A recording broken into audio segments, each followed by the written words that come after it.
नमस्ते दोस्तों, क्या हाल है आपके। उम्मीद करता हूँ आप सब अच्छे होंगे। पिछले एपिसोड में हमने दार्जिलिंग की खूबसूरत यात्रा की बात की थी। आज हम आपको सबसे बड़े सवाल का जवाब देंगे, दार्जिलिंग ट्रिप में कितना खर्चा होगा। चलिए हर एक पहलू को विस्तार से समझते हैं। ये बजट प्लान मैं एक आदमी के लिए बना रहा हूँ, तो आप उसके हिसाब से इसको देख सकते हैं। दार्जिलिंग का खर्चा पूरी तरह से आपके ट्रैवल स्टाइल पर निर्भर करता है। मैंने इसे 3 हिस्सों में बांटा, budget traveller, mid range traveller, luxury traveller. तो चलिए सबसे पहले बात कर लेते हैं बजट ट्रैवलर की, गरीबों की, यानी मैं अपनी खुद की बात कर रहा हूँ। अगर आप कम से कम खर्च में दार्जिलिंग एक्सप्लोर करना चाहते हैं तो आपका डेली का खर्चा 1500 से 3000 तक आ सकता है, जिसमें रहने का खर्चा, खाने का खर्चा, घूमने फिरने का खर्चा होगा। तो बात करते हैं रहने के खर्चे की। इसमें आपको होम स्टे या बेसिक गेस्ट हाउस मिलेंगे, लगभग 800 से 1500 पर डे। तो अब बात करते हैं खाने के खर्चे की।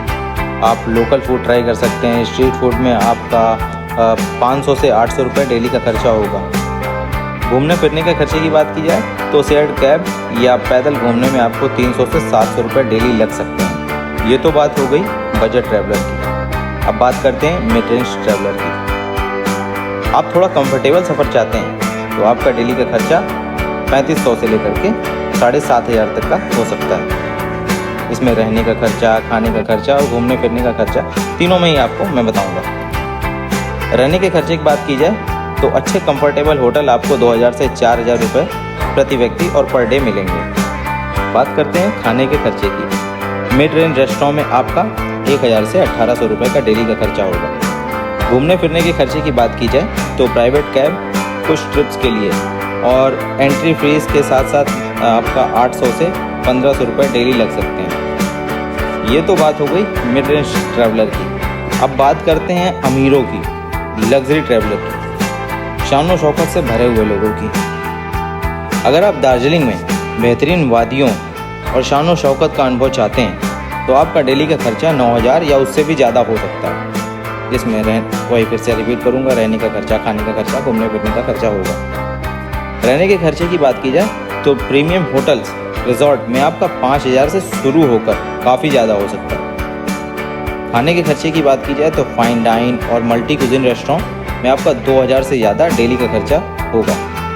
घूमने फिरने के खर्चे की बात की जाए तो प्राइवेट कैब और गाइडेड टूर के लिए आपको 2000 से ज़्यादा डेली लग सकते हैं। ये तो बात हो गई आपके दार्जिलिंग के खर्चे की। अभी आप दार्जिलिंग पहुँचोगे नहीं तो दार्जिलिंग खर्चा कैसे करोगे। तो अब मैं आपको बताता हूँ दार्जिलिंग तक आप कैसे आ सकते हो। एग्जाम्पल के तौर पे मैं लखनऊ रहता हूँ और लखनऊ से दार्जिलिंग तक का आपको मैं खर्चे बता रहा हूँ। लखनऊ से दार्जिलिंग का सबसे नज़दीकी एयरपोर्ट होगा बागडोगरा और सबसे नज़दीकी रेलवे स्टेशन होगा न्यू जलपाईगुड़ी।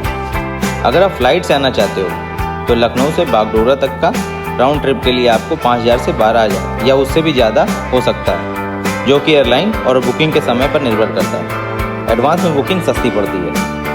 अगर आप ट्रेन से आना चाहते हो तो सबसे नज़दीकी रेलवे स्टेशन होगा न्यू जलपाईगुड़ी। किराया होगा 500 रुपये स्लीपर क्लास का और जो कि 3300 तक का एसी में जा सकता है। अब अगर आप न्यू जलपाईगुड़ी या बागडोगरा पहुंच चुके हो तो अभी आपको दार्जिलिंग भी पहुंचना है। एयरपोर्ट या स्टेशन से दार्जिलिंग तक आप बागडोगरा या न्यू जलपाईगुड़ी से प्राइवेट टैक्सी या फिर शेयर टैक्सी ले सकते हो, जिसमें प्राइवेट टैक्सी आपको 2500 रुपये से 4000 तक का ले सकती है और शेयर्ड कैब आपका 400 से 800 रुपये प्रति व्यक्ति लग सकता है। मैं आपको एक छोटा सा उदाहरण देता हूँ। 4 डेज़ 3 नाइट की ट्रिप के लिए अगर आप बजट ट्रैवलर हैं, ट्रेन से जाते हैं, आपका कुल खर्चा 6500 से लेकर के 9000 तक आ सकता है, जिसमें ट्रेन की टिकट और लोकल ट्रांसपोर्ट शामिल है। अगर आप मिड रेंज ट्रैवलर हैं तो फ्लाइट से जाते हैं, आपका कुल खर्चा 24000 से लेकर के 35000 तक हो सकता है, जिसमें फ़्लाइट और प्राइवेट कैब का खर्चा शामिल है। तो चलिए, अभी तक आपका बहुत खर्चा हो चुका है। अब खर्चा कम करने की कुछ टिप्स देता हूँ आपको। ऑफ सीज़न में जाएं, एडवांस बुकिंग, होम स्टे या लोकल फूड और शेयर ट्रांसपोर्ट आप ट्राई करें। ऑफ सीज़न में मानसून, लगभग जून से सितंबर या ज़्यादा ठंड में अगर जाते हैं आप तो दिसंबर से फरवरी के बीच में होटल और ट्रैवल सस्ते मिलते हैं। एडवांस बुकिंग जैसे फ़्लाइट और होटल पहले से बुक करने पड़े तो अच्छी डील आपको मिल जाएगी। होम स्टे अगर आप देखते हैं तो बजट में रहने के लिए आपको होम स्टे सबसे बेहतरीन ऑप्शन रहेगा। बात करें लोकल फूड की, तो अगर आप रेस्टोरेंट की बजाय लोकल जॉइंट्स या फिर स्ट्रीट फूड ट्राई करते हैं तो ये आपको टेस्टी भी मिलेगा और सस्ता भी पड़ेगा। शेयर ट्रांसपोर्ट, अगर लोकल ट्रैवल के लिए आप शेयर्ड कैब या जीप का इस्तेमाल करेंगे तो आपका खर्चा बहुत हद तक बच जाएगा। तो दोस्तों, दार्जिलिंग की खूबसूरत वादियाँ आपका इंतज़ार कर रही हैं और अब आपको बजट का भी एक क्लियर आइडिया मिल गया होगा।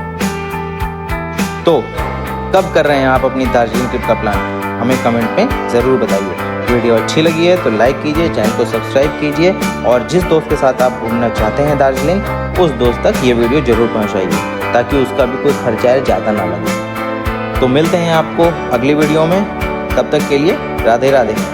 Keep watching, keep travelling.